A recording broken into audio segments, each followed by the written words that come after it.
India voice, आपकी सोच, आपकी आवाज। नमस्कार, बहुत स्वागत है आपका और आप देख रहे हैं इंडिया वॉइस। मैं हूं आपके साथ आनंद विजय सिंह और खबर हरियाणा की।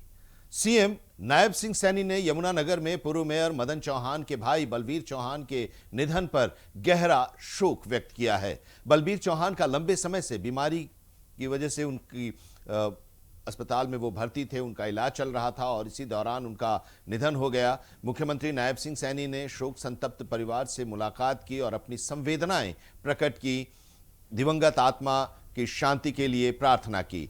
उन्होंने कहा कि बलबीर चौहान सामाजिक कार्यों से जुड़े हुए थे और समाज में उनका एक विशेष योगदान रहा है। इस दुखद घटना से पूरे इलाके में शोक की लहर है। स्थानीय नेताओं और लोगों ने भी परिवार के प्रति अपनी सांत्वना व्यक्त की है।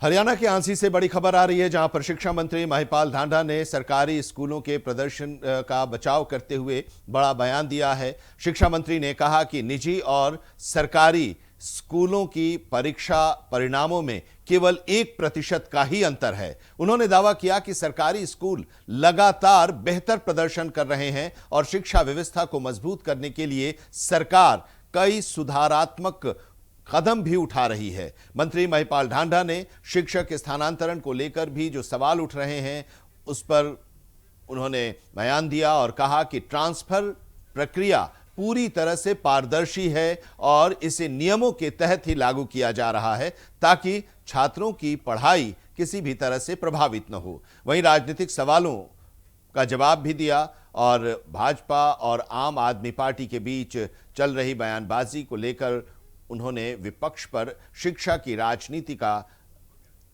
के मुद्दे पर राजनीतिकरण करने का आरोप लगाया और कहा कि सरकार शिक्षा सुधार के एजेंडे पर काम कर रही है। बीच में कई बार केंद्र सरकार के भी कुछ काम ऐसे होते हैं जिसमें सारे ही प्रदेशों में ये जो व्यवस्था एक बार केंद्र से, चुनाव आयोग से या जनगणना विभाग से जो इस तरह के काम आ जाते हैं, उस काम के निमित्त कई बार कुछ चीजें पोस्टपोन हो जाती हैं। तब सर आपसे यही सवाल किया।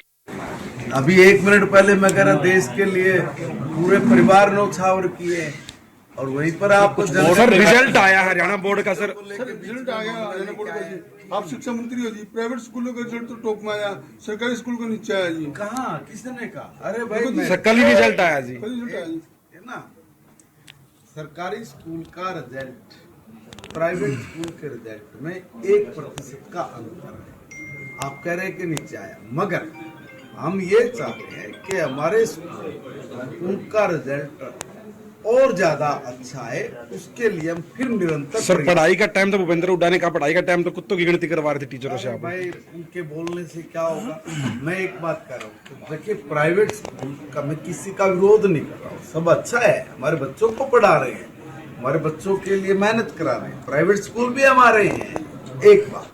दूसरी बात ये कि सरकार ने भी एक व्यवस्था की हुई है कि भाई ज्यादा से ज्यादा बच्चे सरकारी स्कूल का भी लाभ ले। सरकारी स्कूल भी हमारी अपनी राष्ट्रीय धरोहर है। हम भी लोगों को कहते हैं कि ज्यादा से ज्यादा बच्चों का एडमिशन कराएं। अब उसमें अंतर देखिए ना कि हमारे स्कूल में और सरकारी और प्राइवेट स्कूल में एक जगह 1% का अंतर है, एक जगह 3 पॉइंट समथिंग 19 या 20% का अंतर है। अब एक चीज समझ।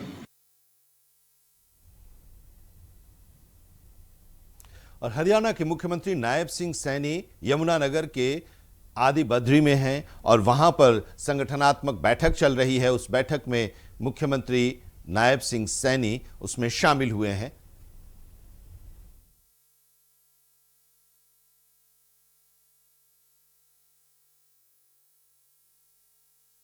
हैं उन योजनाओं के बारे में भी जानकारी दी जा रही है, जो प्रदेश में सरकार की तरफ से, केंद्र और राज्य सरकारों की तरफ से जो योजनाएं हैं उन योजनाओं के बारे में, और कार्यकर्ताओं के साथ वो बैठक भी कर रहे हैं संगठन के साथ, और उन योजनाओं के बारे में बता रहे हैं कि उसे ज़मीन पर सरकार उतार रही है और जो इसके लाभुक हैं उन लोगों तक ये योजनाएं पहुंचे, इसके लिए उन्हें कहा भी जा रहा है कि वहां तक वो जाएं और उन योजनाओं को जो लाभुक हैं उन तक वो पहुंचाएं।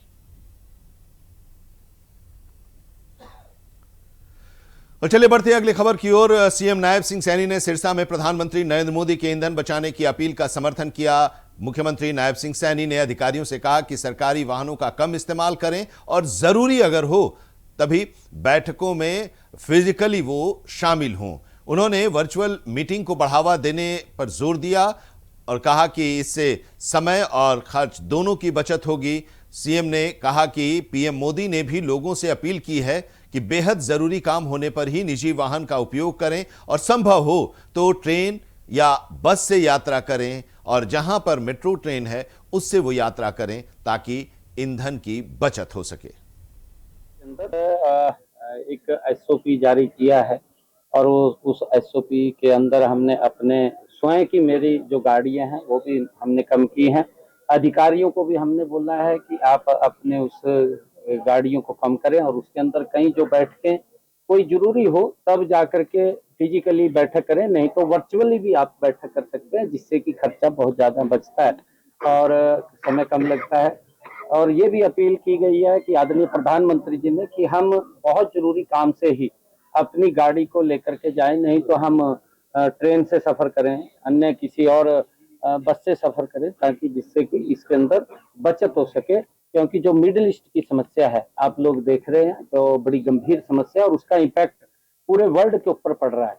जैसे पहले कोरोना के समय के अंदर वैश्विक संकट ये पूरे वर्ल्ड के लिए था, ये भी एक वैश्विक संकट है और इस संकट के अंदर हम मिलकर के सभी इसमें से पार निकलेंगे, ऐसा आदरणीय प्रधानमंत्री जी ने आग्रह किया है। और हमने राष्ट्र हित के अंदर इस बात को मानते हुए आदरणीय प्रधानमंत्री जी के आह्वान को हमने आगे बढ़ना चाहिए। देखिए, मैंने कहा है ये समस्या कोई भारत की समस्या नहीं है, ये वैश्विक समस्या है।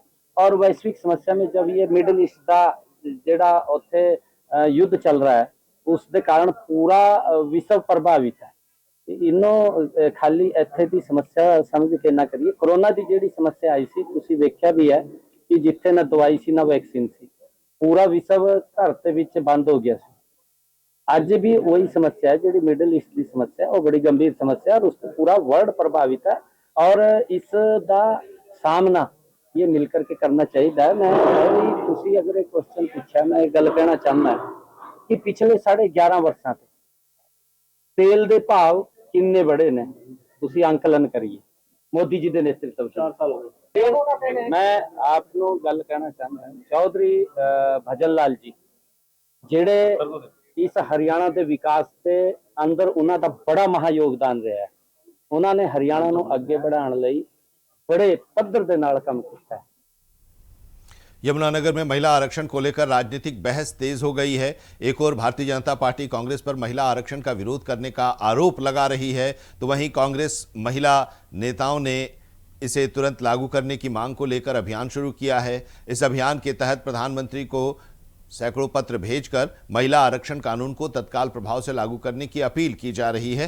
कांग्रेस के नेता निर्मला चौहान और हरियाणा कांग्रेस सोशल मीडिया के अध्यक्ष मोनिका डुमरा ने कहा कि यह कानून 2023 में संसद से पारित हो चुका है, इसलिए इसे बिना देरी किए लागू किया जाना चाहिए। उन्होंने SC, ST और OBC महिलाओं को भी आरक्षण देने की मांग की है।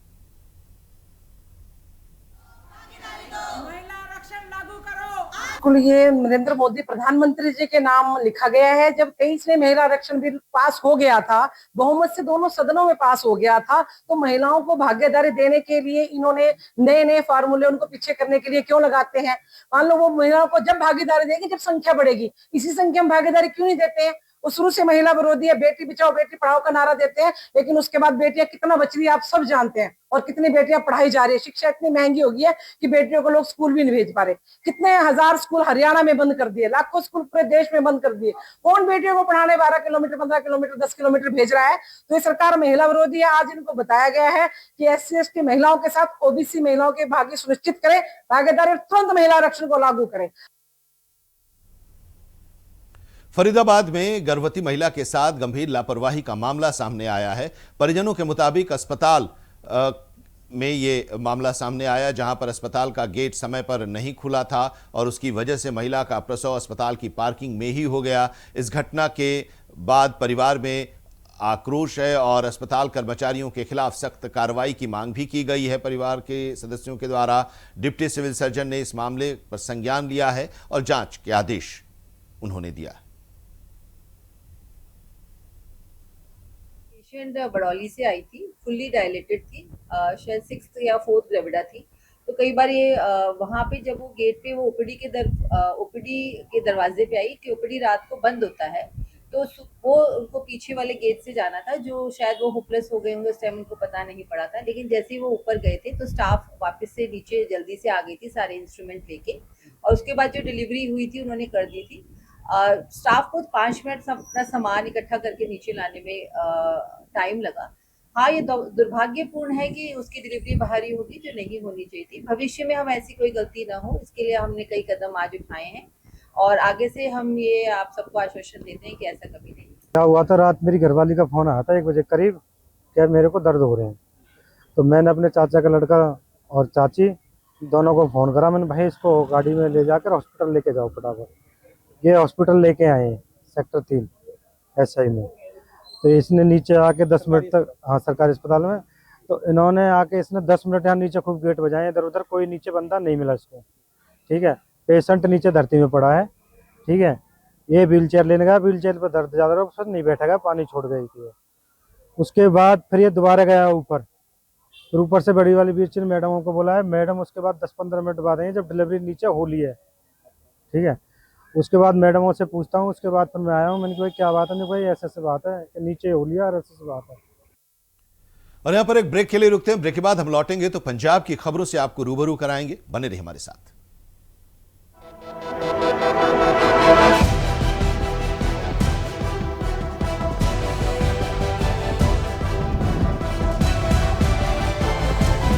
India voice